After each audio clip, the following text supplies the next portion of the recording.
छत्तीसगढ़ी गाने देखने के लिए हमारे YouTube चैनल को सब्सक्राइब करें और नए अपडेट्स जानने के लिए बेल आइकन के बटन को क्लिक करें।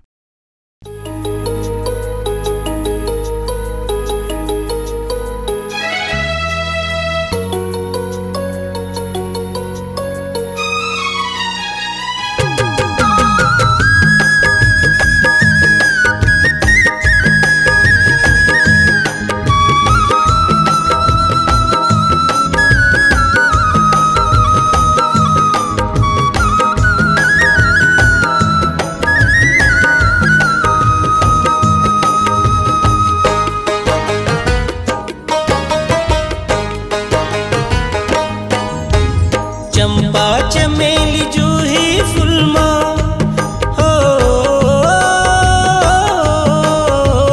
चंपा चमेली जूही फुलमा का बगिया में लगावा हो, माई मोर मैया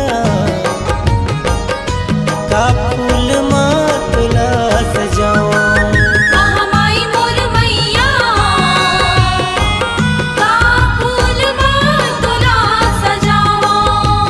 चंपा चमेली जूही फुलमा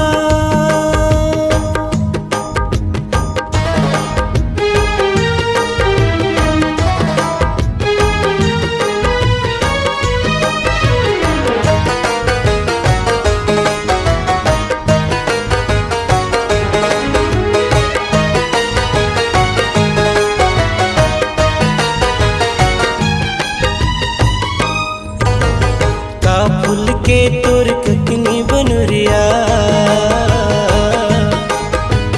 का फूल के तोर ककनी बनुरिया, का फूल पटा तुम्हारे माँ, का फूल पटा तुम्हारे हो माता, का फूल पटा तुम्हारे हो माँ। का फूल के तोर माथ मटुकिया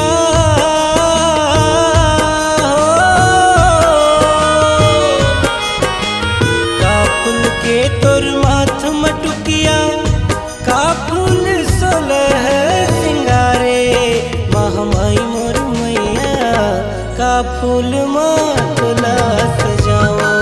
महामाई मोर मैया का फूल मातुला सजाओ। चंपा चमेली जूही फुलमा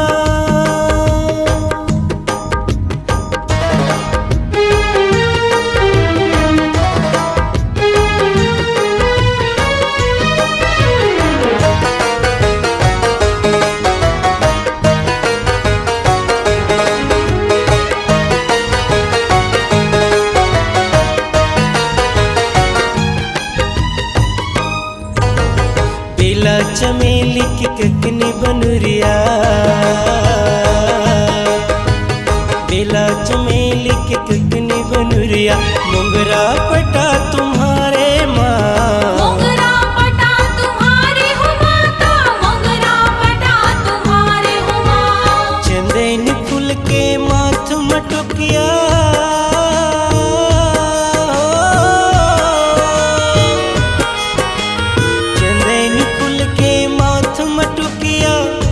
चंपा के सोलह सिंगारे, महामाई मोर मैया का फूल मातुला सजाओ। महामाई मोर दुर्गा का फूल मातुला सजाओ। चंपा चमेली जूही फुलमा हो, चंपा चमेली जूही फुलमा का बगिया में लगावा हो, महामाई मोर मैया का फूल माँ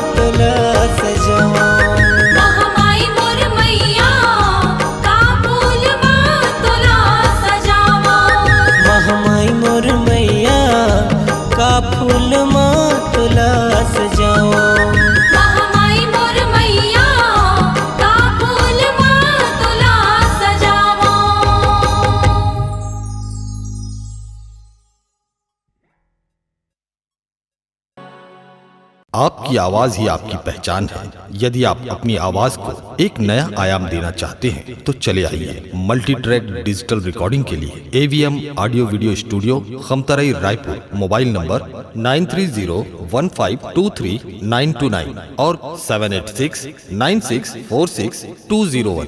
यदि आप नए एवं पुराने गीत सुनना चाहते हैं तो avmgana.com में जाकर गाना फ्री डाउनलोड करें और YouTube चैनल में AVM गाना और KK कैसेट्स को सब्सक्राइब करें।